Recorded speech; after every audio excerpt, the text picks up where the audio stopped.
Thank you for joining me on the journey. This is completed Christianity, and here's what that means. One day, I had a thought based on a particular passage of Scripture that Jews who come to Messiah, they call them completed Jews. Well, as a Christian who has come to Torah, that makes me a completed Christian. Because the end of Hebrews chapter 3, the beginning of Hebrews chapter 4, says that those people at Mount Sinai, that they were preached the same gospel as Peter, Paul, and the other disciples were preached in the first century. It mentions the word that they heard at Mount Sinai, which was the law that was to be obeyed, which was the gospel that was preached. Now, the word that they heard at Mount Sinai, the law that was to be obeyed, it says it didn't do them any good because they didn't mix it with faith. But today we have faith, but we don't mix it with obeying the law. And that's because we've been taught that the two are opponents of one another whenever they're intended to work synergistically together. This is why James says that faith without works is dead. And the works they speak of are always the works of the law. But where Paul says that not to be of the works of the law, he was referring to those people who believe they have salvation by the works of the law. But we are first saved by faith, then we are to work out our salvation with fear and trembling. All over the scriptures and all over what we call the New Testament, there are evidences that we should be keeping the law, but you don't see them because of doctrinal blindness. That's why you're likely to have already had the thought that you disagreed or scoffed at things I already said. And these things have been carefully researched and carefully thought out through over 2,000 hours worth of study that I've done on my own part. And so it doesn't matter if you're a layman, a professor, scholar, theologian, pastor, you don't have the study into this particular subject. You may think you do, but you have study on one side of the coin, and you're not even aware that there's another side of the coin. And this other side of the coin opens up things that you would not imagine. And so this doctrinal blindness has happened largely in part to the divorcing of the interpretation of Scripture from its culture, context, and understanding of the men who wrote it, who were Hebrew men communicating Hebrew ideals, often to an audience with a working knowledge of Hebrew concepts. Today, rather, our scholars and theologians are taught to interpret Scripture from a Greco-Roman, westernized, even modernized point of view that is completely foreign to the origin and intent of the text, and it makes no sense. It's like using a plumbing DIY guide to rewire the electrical in your house. Something's going to get messed up. So a few years ago, one day when I came home from work, my wife, she said, "Today I'll watch this message." And the guy was talking about keeping the Sabbath, and I think that's what we ought to be doing. And I said, no, that's not right. Because in my mind, I'm thinking, I know all the doctrines, I know all the arguments, I know all the law-abolishing verses, and there's no way. So I said, no, that's not right. I've seen this kind of thing before, and it's always the same thing. Some guy who is born that way, he was raised that way, he just doesn't know any better. So my wife said, I don't know, I hope this guy don't split us up, because she was that convinced. But I thought, well, I'll watch the message, I'll poke holes all in it, and I'll show her where the guy made his error, and we'll be back to life as usual, no problem. So I watched the message with my mouth literally hanging wide open, and afterwards she says, "So what do you think?" And I was like, well, I'll have to look into it some more, but it looks real solid because based on the guy's message, there was no in context scripture that refuted what the guy was saying. And I know how it goes, that whenever you make some kind of substantial case that we should be keeping the law, that some uninformed Christian jumps up and says, well, what? So now we're going to start making animal sacrifices in the backyard? But that same uninformed Christian, if you say, well, do these guys believe in keeping the law? Or do these guys? Or do these guys believe in keeping the law? They'll say, well, of course they do. They're Jews. But Jews don't make animal sacrifices because there are scriptural prohibitions against it.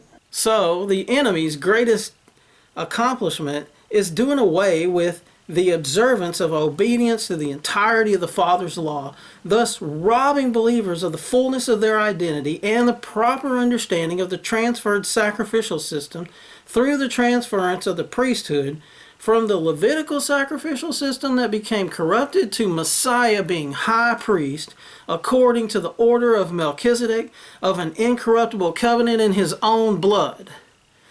The enemy has given us a faulty foundation to build on. And in this video series, we're going to absolutely prove and knock it out of the park that this faulty foundation is there and that it exists and that we've been going right along with it. So I want to throw out some bold claims. It was never the Father's intent that any of his law that he says is everlasting and forever would ever be done away with or changed.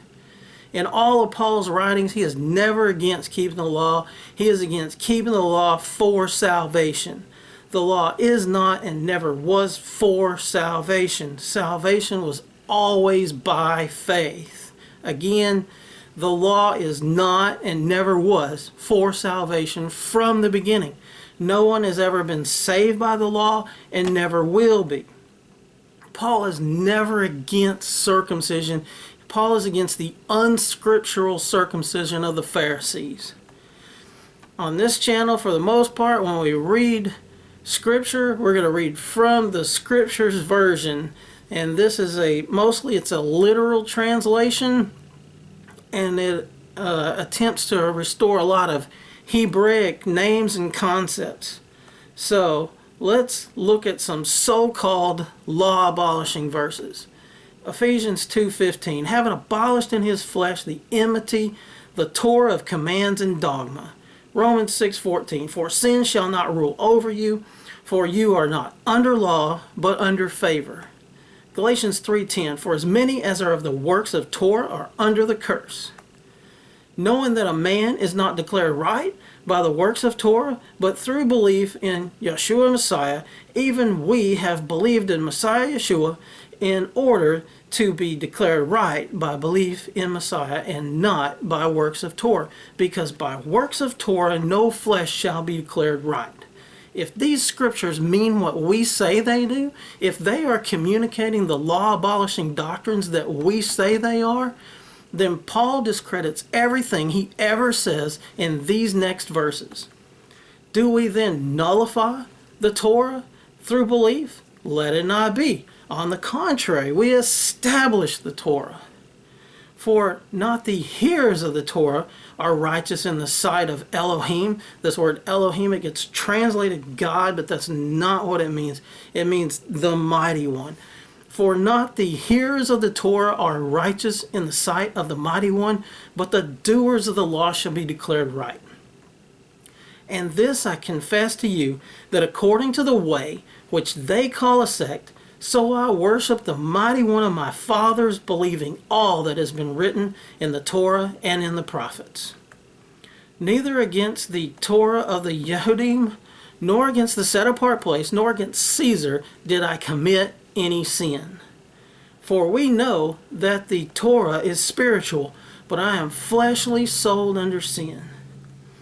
See, you are called a Yehudite, and rest on the Torah, and make your boast in the mighty one, and know and desire of the mighty one, and approve what is superior, being instructed out of the Torah and are trusting that you yourself are a guide to the blind, a light to those who are in darkness, an instructor of foolish ones, and a teacher of babes, having the form and knowledge and the truth in the Torah. It is likely you have never seen these verses in this light. This is due to doctrinal blindness, just like the first century Pharisees. This same doctrinal blindness that will still cause many to not see the truth in keeping the law due to a lifetime of being taught the doctrines and traditions of men concerning matters of the law. These doctrines and traditions of men are part of the faulty foundation, and in this series we will reveal how this faulty foundation was established. So in the next video we will look at the top scripture passages used to, quote, prove the law abolishing theology and absolutely prove that it has been misinterpreted. Will we continue to ignore Peter's warning about misunderstanding and twisting Paul's letters to say that Paul teaches contrary to the law, which Peter calls the error of the lawless? According to the Greek word anomia that is being translated in this next verse as lawless, it refers to those who don't keep the law, who are without law. These, Peter says, are untaught and unstable, and thus they commit the error of the lawless and believe that Paul is teaching contrary to the law, and reckon the patience of our Master as deliverance, as also our beloved brother Shaul wrote to you according to the wisdom given to him, as also in all his letters speaking in them concerning these matters, in which some are hard to understand, which those who are untaught and unstable twist to their own destruction, as they do also the other scriptures. You then, beloved ones, being forewarned, watch, lest you also fall from your own steadfastness, being led away with the delusion of the lawless. Psalm 89:34, my covenant I will not break, nor alter the word that has gone out of my lips. If you like the video, give us a thumbs up. Comment down below, and even if you have a comment of opposition, comments of opposition are welcome. Just don't say anything dumb like we're not under the law, we're under grace, because you've been taught to use that scripture outside of the bounds of its intended context. So subscribe now. Hit the button down below and subscribe. And once you subscribe, head over to our channel page, or if you haven't subscribed, come here, click the subscribe button, and then click on the bell icon and choose to send all notifications to make sure that you don't miss out on the next video, and we will see you next time.